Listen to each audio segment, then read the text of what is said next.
ಮೂಲಂಗಿ ಚಟ್ನಿ ಹೇಗೆ ಮಾಡೋದು ಅಂತ. ಇದು ಮುದ್ದೆ ಜೊತೆ ಚೆನ್ನಾಗಿರುತ್ತೆ.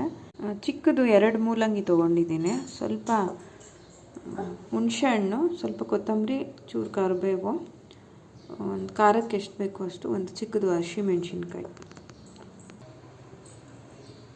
ಬಾಣಲಿ ಕಾದ್ಮೇಲೆ ಅದಕ್ಕೆ ಸ್ವಲ್ಪ ಎಣ್ಣೆ ಹಾಕ್ಕೊಳ್ಳಿ. ಸಾಸಿವೆ ಹಾಕಿ, ಮೂಲಂಗಿ ಹಾಕ್ಕೊಳ್ಳಿ, ಕರಿಬೇವು, ಹಸಿಮೆಣ್ಸಿನ್ಕಾಯಿ ಹಾಕ್ಕೊಳ್ಳಿ, ಚೂರು ಹಿಂಗೆ ಹಾಕ್ಕೊಂಡಿದ್ದೀನಿ ಸೈಡಲ್ಲಿ. ಇದೆಲ್ಲ ಸ್ವಲ್ಪ ಫ್ರೈ ಮಾಡಬೇಕು. ಬ್ರೌನ್ ಕಲರ್ ಬರೋವರೆಗೂ ಸ್ವಲ್ಪ ಫ್ರೈ ಮಾಡ್ತೀನಿ.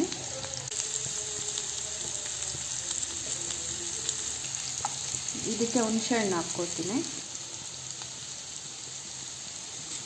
ಹುಣಸೆ ಹಣ್ಣು ಹಾಕ್ತಿದ್ದೀನಿ.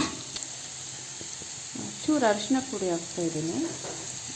ಮತ್ತು ಇದ್ರ ಜೊತೆ ಒಂಚೂರು ಸಾಲ್ಟ್ ಹಾಕ್ಕೊತೀನಿ. ಚೂರು ಅರಿಶಿನ ಪುಡಿ ಹಾಕಿ ನೋಡಿ. ಇದು ಫ್ರೈ ಆಗ್ತಾಯಿದೆ. ಅದಕ್ಕೀಗ ಉಪ್ಪು ಹಾಕ್ತೀನಿ.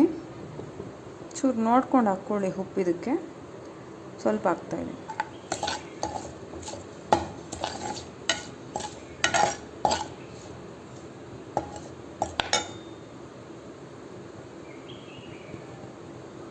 ನೋಡಿ ಆಗ್ತಾಯಿದೆ. ಇದು ಇನ್ನೊಂದು 1 ನಿಮಿಷ ಅದು ಸ್ವಲ್ಪ ಫ್ರೈ ಆದಮೇಲೆ ಸ್ಟಾಪ್ ಮಾಡ್ತೀನಿ. ಆಮೇಲೆ ಇದು ತಣ್ಣಗಾದಮೇಲೆ ಇದನ್ನು ಮಿಕ್ಸಿಗೆ ಹಾಕ್ಕೊತೀನಿ.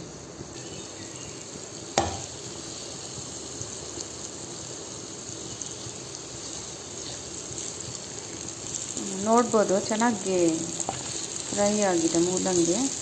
ಇದು ಮುದ್ದೆ ಜೊತೆ ತುಂಬ ಚೆನ್ನಾಗಿರುತ್ತೆ ಚಟ್ನಿ ತಿನ್ನೋಕ್ಕೆ. ಇವಾಗ ಇದು ಸ್ಟಾಪ್ ಮಾಡ್ತೀನಿ. ಚೆನ್ನಾಗಿ ಫ್ರೈ ಆಗಿದೆ. ಇದು ತಣ್ಣಗಾಗಲಿ ಒಂದು 3 ನಿಮಿಷ. ಆಮೇಲೆ ಇದನ್ನು ಮಿಕ್ಸಿ ಜಾರ್ಗೆ ಹಾಕಿ ರುಬ್ಕೊತೀವಿ.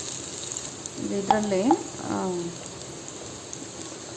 ಇದು ಫ್ರೈ ಆಗಿರ್ತಕ್ಕಂಥ ಒಂದು ಮೂಲಂಗಿ ಮತ್ತು ಈ ಹಸಿಮೆಣ್ಸಿನ್ಕಾಯಿ, ಇದು ಹುಣಸೆ ಹಣ್ಣು, ಇದನ್ನು ರುಬ್ಕೊತೀನಿ.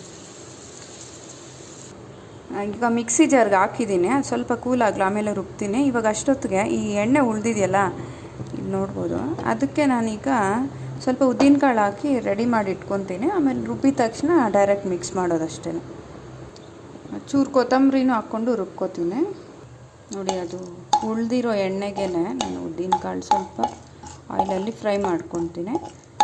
ಇದಾಯಿತು ಅಂದರೆ ಮೂಲಂಗಿ ಚಟ್ನಿ ರೆಡಿ ಇದೆ. Thank you.